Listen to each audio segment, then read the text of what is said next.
Hello and welcome to the Becoming Your Highest Self podcast. I'm your host, Macy Renee, and we are going on a journey together, my friend. If you've been looking for a podcast geared towards your growth, self-awareness, navigating your brain's daily mind drama, and deep inner work to become your highest and best self, you are in the perfect place. Let's get started.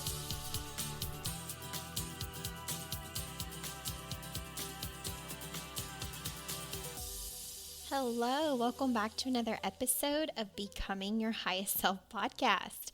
I am coming to you on a Tuesday. Yesterday, I did not get a chance to record the podcast, so you're getting it a day late, but better late than never. All right, you guys, today I want to talk to you guys about ownership, but I'm not going to talk about it in the traditional way. So when we think of ownership, oftentimes it's taking responsibility of our actions, of our thoughts, of our results, of our feelings, okay? And that's really important. It's important that when we do something, that we take full responsibility and we do take ownership of the things that we're creating in our life. But I want to talk about a specific scenario where oftentimes we take ownership for things we do not have to own, but choose to own, and how that doesn't serve us in our life. So years ago, and I think maybe I've shared this on the podcast before, I was reading a book, and I cannot remember if it was the book called You Are Stuck by Derek, Doepker, or if it was The Angry Therapist by John Kim. But both of those books were significant in my transformation, in my personal development. So I'd highly recommend them.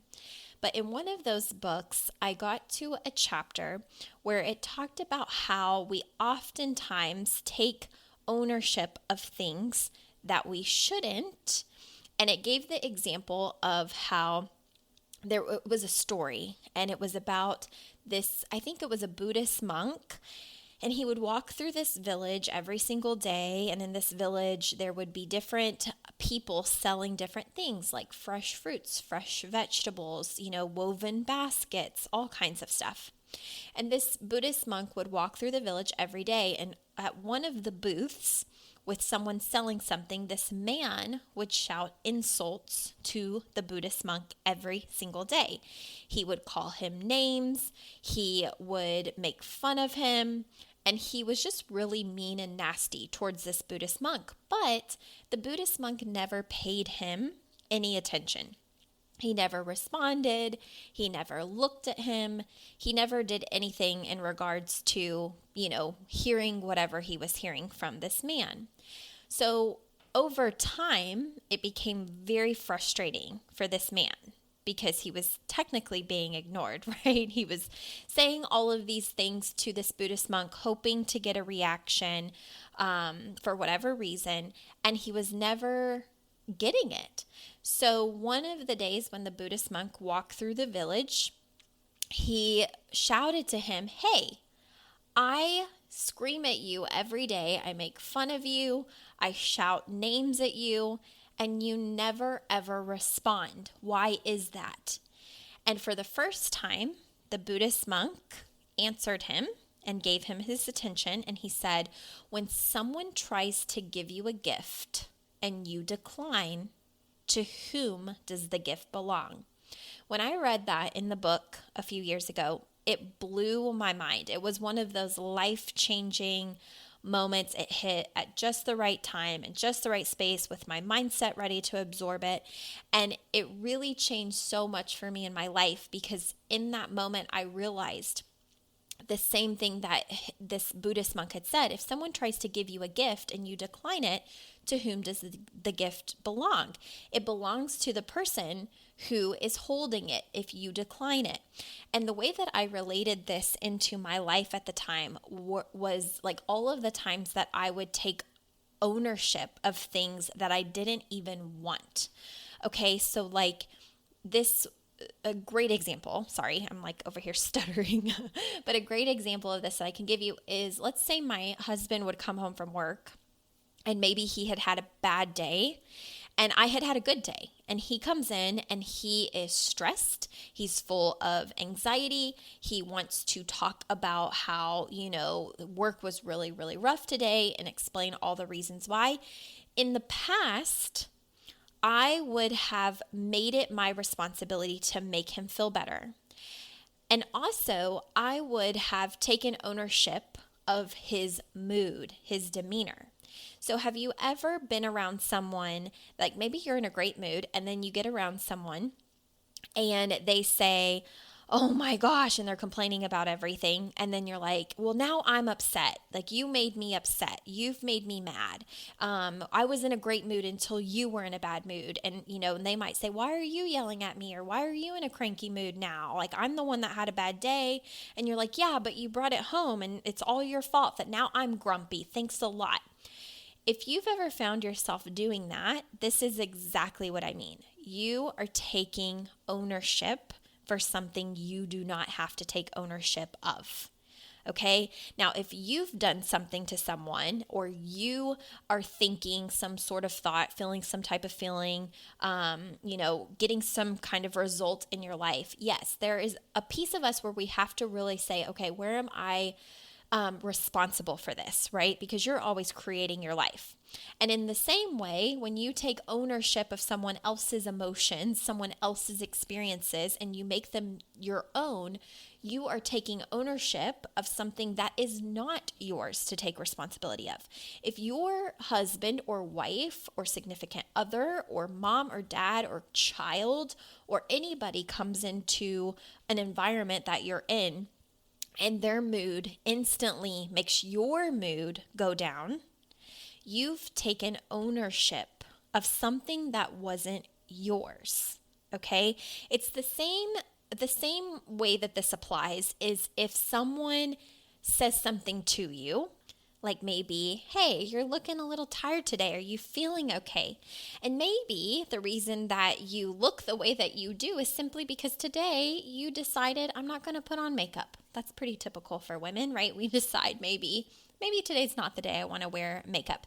And then you see someone that doesn't see you all the time and they're like, hey, are you feeling okay? You're looking a little sick. I remember that happened to me a few times in high school. And I would get so offended because I would think, oh my God, it's just because I'm not wearing makeup, not because I'm sick. Okay, but it would ruin my whole day. And in that moment, it's exactly what goes back to this story of the village and the Buddha, right? They handed me a quote unquote gift, which was simply just words and simply just a question like, hey, you're looking a little tired today. Are you feeling okay? And then I basically took their gift, okay? Their gift is their words, their question, and I owned it, which created my emotion. I owned their words. I didn't just say, oh no, I don't have makeup on today. I'm feeling great. Instead, I took what they said and I let it fester. And then what it began to do was like, I guess I should wear makeup every day because apparently I look awful without it, or apparently I look sick without it, or I guess people don't think that I'm pretty without makeup on, or I guess, and it creates this whole spiral of negative emotion, and then it can even ruin your day if you let it. And my point of today's episode is that if that's happening to you at any point in your life, you have to ask yourself, where am I taking ownership for something that's not mine? Where am I letting someone else's mood affect mine? Because that's taking the gift. I don't even want the gift. I want to be in a good mood. But my husband, my mom, my dad, my child, my sister, my brother, my aunt, my uncle, they were in a bad mood. And now I suddenly am in a bad mood because they were. And I feel like I need to fix it. And I feel like I can't fix it. And so now I'm in a bad mood. That's taking the gift. It doesn't belong to you. It's theirs. Their emotion is theirs. But when you decide that you're going to adopt it, AKA take the gift, you've now owned something that you didn't have to. You're now creating yourself suffering, right? Because that was not yours to own.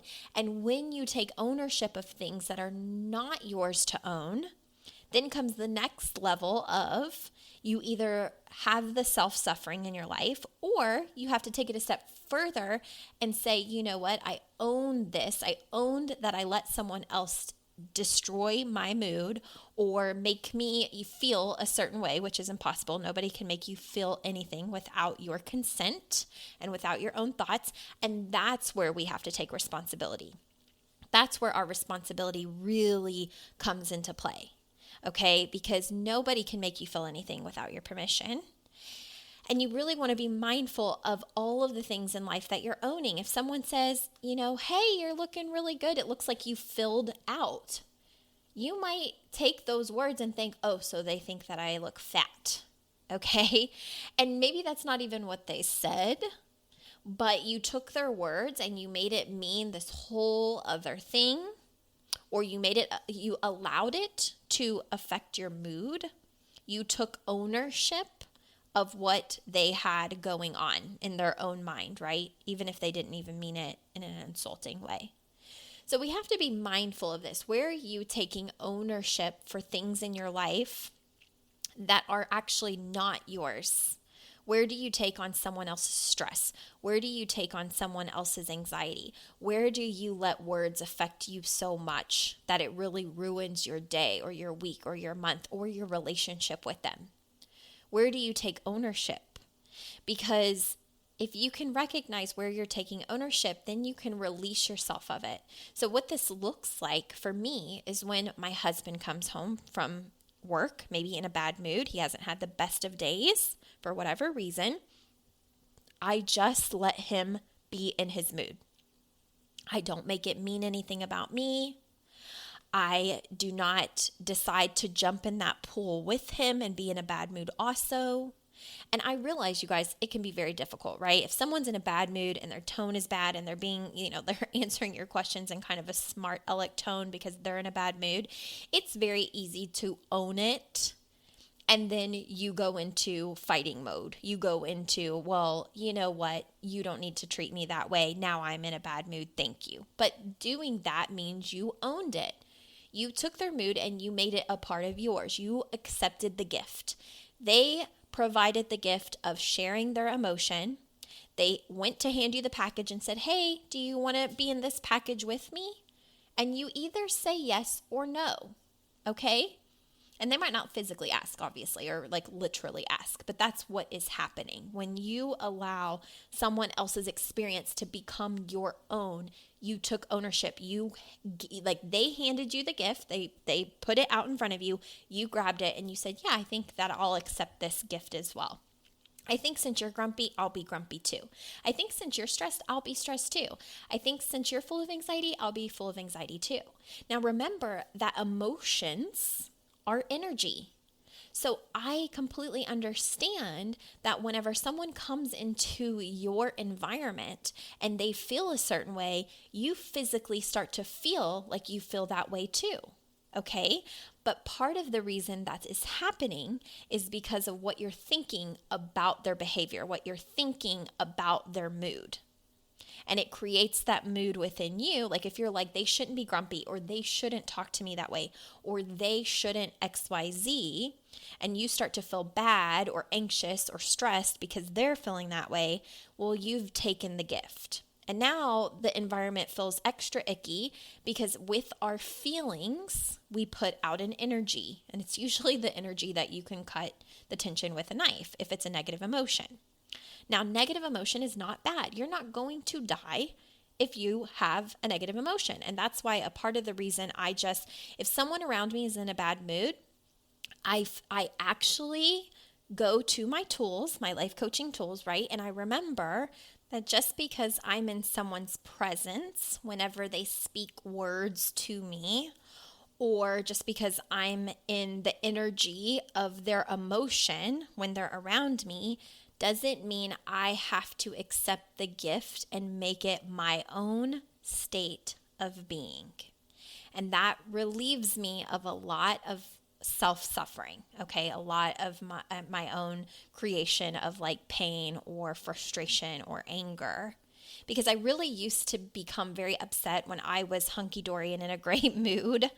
And then people would come into my environment, home from work, home from school, or just having a bad day, and they would come in and I would feel like my entire being weighed 1,000 more pounds because I wanted to hurry and make them feel better. I wanted them to figure it out on their own so that I didn't have to feel sad because I felt like it was their fault.